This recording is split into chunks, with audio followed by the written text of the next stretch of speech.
오랜만에 또 한국어로 인사를 드립니다.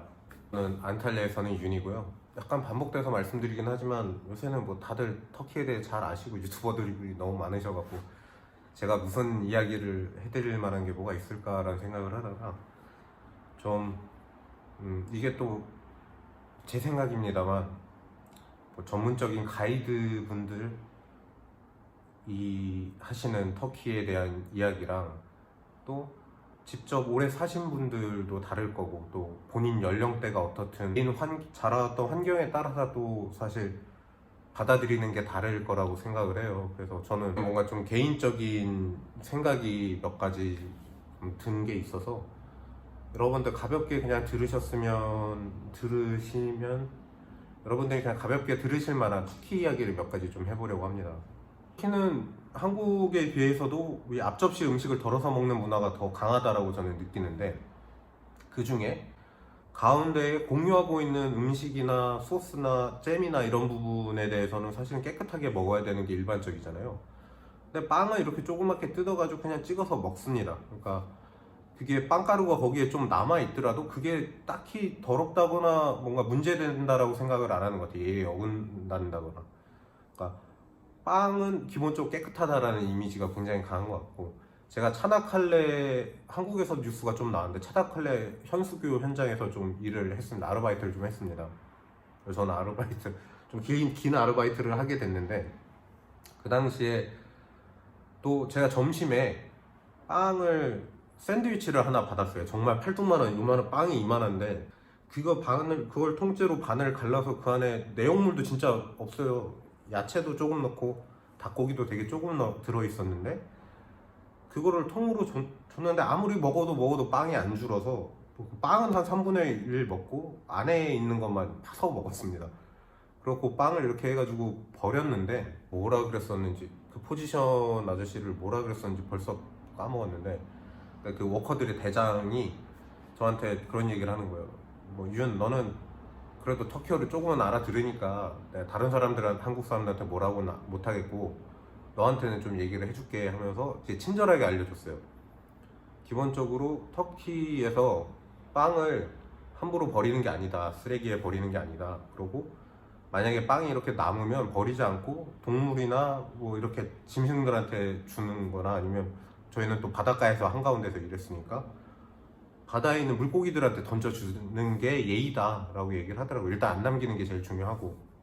그래서 실제로 그 300m 상공에서 일을 했는데 빵을 뭐 지나가는 새들이 먹으라고 해놨겠죠. 빵을 어디 구석진 데다 놨는데 그게 3개월, 4개월이 지나도록 결국엔 안 없어졌습니다. 그래서 약간 그랬던 적이 있었고, 근데 또 이게 또 지상으로 내려와도 마찬가지인 게, 큰 쓰레기통, 그러니까 집에 있는 쓰레기통 말고 이 거리에 이제 쓰레기를 옮겨 놓는 그 통에 옆에 보면은 걸어 다니시면서 아마 보실 수 있을 거예요. 그냥 곳곳에 빵이 그냥 널려 있습니다. 사료도 널려 있고 사료랑 빵이랑 막 이렇게 찢어져 섞여 있는 것도 보실 거예요. 그래서 그게 빵을 직접적으로 버리진 않고 그렇게 놓는 게 예절이고, 가끔은 다니다 보면 나무 중간에 비닐봉투에 빵이 담겨 있는 게 걸려 있는 경우가 있어요. 그거 같은 경우는 자기들 표현대로는 길거리에서 그냥 떠도는 사람들 내지는 직업 없고 뭐 진짜 빵 팔 돈도 없는 사람들 먹으라고 놨다라고 하는데, 제가 어릴 적만 해도 쌀 남기면 되게 많이 혼났어요.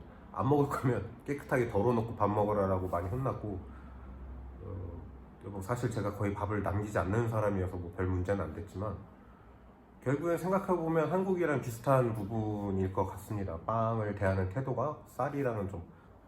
그래서 빵도 실제로 뜯어서 한참 먹다가 조금 남은 조각들도 굳이 안 버리고 봉투에 모아서 또 다음 끼니에 꺼내서 먹고 하더라고요. 그게 뭐 더럽다고 뭐 표현하는 게 아니라 실제로 빵을 쉽게 버리지 않는다.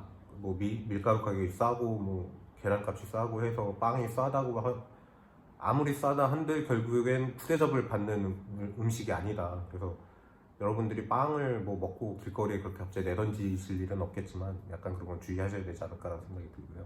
이게 고향에 대한 자부심이 굉장히 강한 것 같습니다. 터키는 괜히 한 30년 전 한국이라고 표현을 하는 게 아니라 산업 구조가 결국엔 대도시에 모이고 이게 집약화되는 산업이 대부분이잖아요. 그러다 보니 고향을 떠나서 대도시로 새로 자리를 잡고 사는 사람이 되게 많습니다. 터키가 유독 제 윗세대, 제 부모님 세대 사람들이라고 생각을 하시면 되는 게, 뭐 타지에서 고향 사람들 만나면 되게 반가워하는 것처럼 그런 느낌이 있고, 제가 한 번은 이거를 심하게 느꼈던 게, 리제 출신 친구가 하나 있어요. 그래서 같이 밥을 먹고 식후에 차이가 나왔는데, 리제가 여러분도 아시다시피 터키 차이 생산지로 굉장히 유명한 곳 중 하나입니다. 그래서 크게 퀄리티 차이를 느끼면서 마시지는 못하거든요. 그런데 그 친구가 차 이렇게 마시다가 툭 내려놓더니 카착이라 그러는 거예요.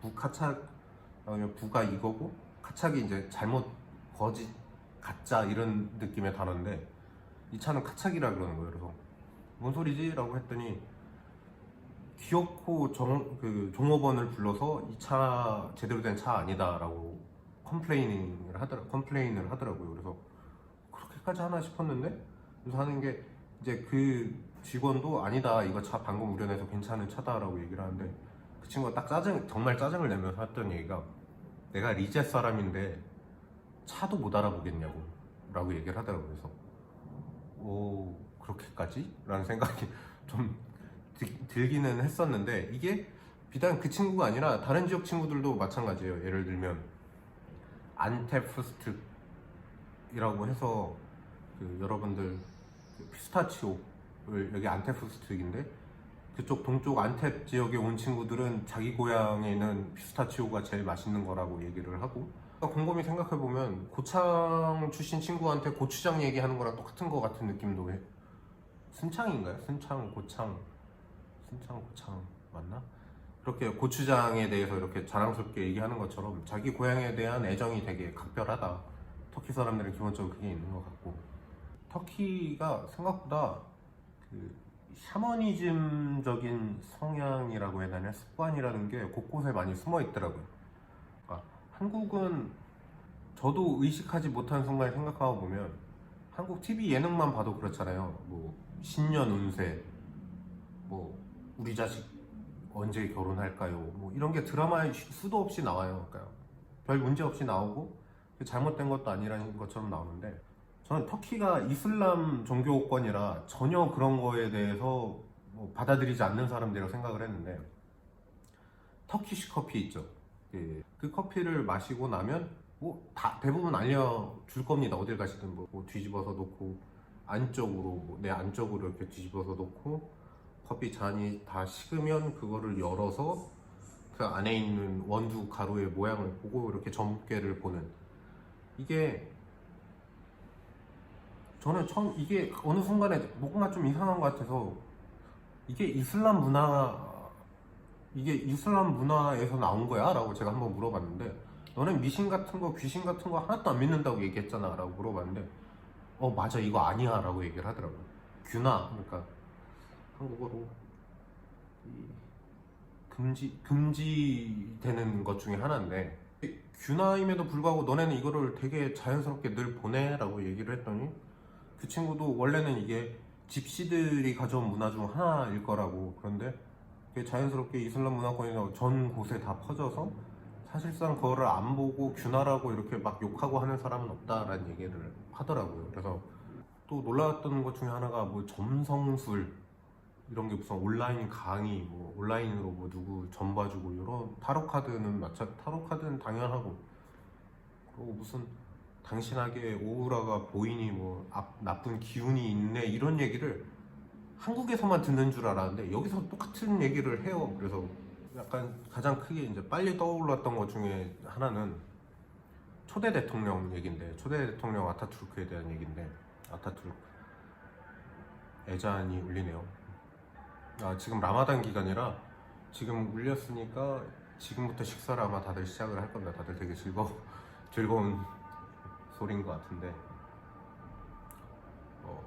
저는 일단 뭐 무슬림까지는 아니니까 좀 더 이야기를 하면, 아타투르크 초대 대통령에 대한 그 존경심이 가히 신에 가깝다라는 생각을 매번 많이 합니다. 근데 정말 그렇게 존경을 받을 만한 사람이라고도 느끼는 게, 저는 완전히 이제 터키 역사를 안다라고 표현을 할 수는 없지만, 그래도 매번 똑같이 들었던 몇 가지 포인트가 있습니다. 아타투르크에 대한. 하나, 정치와 종교를 분리한 거. 터키어에 맞는 알파벳을 정립한 거. 터키 산업 구조를 최대한 산업화 시키는데 노력했다라는 거. 현대화 시키고 산업화 시키고 노력했다라는 거. 그리고 이 다민족, 사실은 다민족이고 다양한 국적을 가지고 다양한 뿌리를 가진 이 나라의 사람들을 터키라는 하나로 묶으려고 노력했다라는 거. 그리고 최대한 자신이 가지고 있었던 권력을 자신의 자식을 낳았다거나 뭐 이런 식으로 해서 넘겨주지 않았다는 점. 이게 굉장히 칭송받는 것들 중 하나인데 가장 크게 5개인 것 같은데, 그냥 간단하게만 들었어도 대단하죠. 뭐 예전에 터키 이스탄불에 오신 분들은 사비아 국천이라는 공항을 이용을 해보셨을 거예요. 그럼 그 공항에 뭐 100이면 100 다들 말씀하셨을 겁니다. 사비아 국천이 아타투르크의 딸이고 입양된 딸이고 터키의 첫 번째 여성 파일럿이다. 자신의 자식은 낳지 않았다고 합니다. 그게 터키 사람들한테 얘기 듣기로는 자신의 권력이 자신에게 자식에게 대물림되는 걸 원치 않았다라는 얘기를 하더라고요. 그리고 모든 권력은 시민들에게서부터 온다, 사람들에게서부터 온다라는 정말 유명한 말을 했죠. 무스타파 케말 아타투르크가 풀 네임인데, 일단은 굉장히 대단한 인물이고 역사적으로도 대단히 중요한 인물이고 터키 역사에서도 중요한 인물이고 현재 지금에 이르러선 더 중요한 인물이 돼버렸습니다. 그러니까 아시다시피 지금 현재 정권을 가지고 있는 터키 정권이 되게 장기 집권을 하고 있고 본인의 정치에 종교를 섞어 넣고 있고, 그러니까 그런 부분에 대해서 불만을 가지고 있는 사람들이 있죠, 분명. 그러다 보니 이미 세대가 벌어지고 이미 돌아가신 분임에도 불구하고 묘한 대립각이 있습니다. 그래서 약간 아타투르크 주의자라고 폄하를 하기도 한데요. 그래서 실제로 아타투르크를 너무 지지하고 광신하는 사람들을 폄하하기도 하고, 또 반대로 종교를 폄하하는 사람들도 생기고, 너무 종교를 이용하다 보니까. 그래서 되게 복잡한 부분인데, 초대 대통령을 공식적인 자리에서 함부로 말을 하면 기본적으로는 칼 맞을 준비를 하셔야 되지 않나 라고 할 정도로 굉장히 조심해야 되는 부분이 있습니다. 제가 아는 선상에선 가장 오픈마인드이고 가장 국제적인 도시라고 스스로 말하는 이즈미르 도시 사람들 얘기를 들었는데,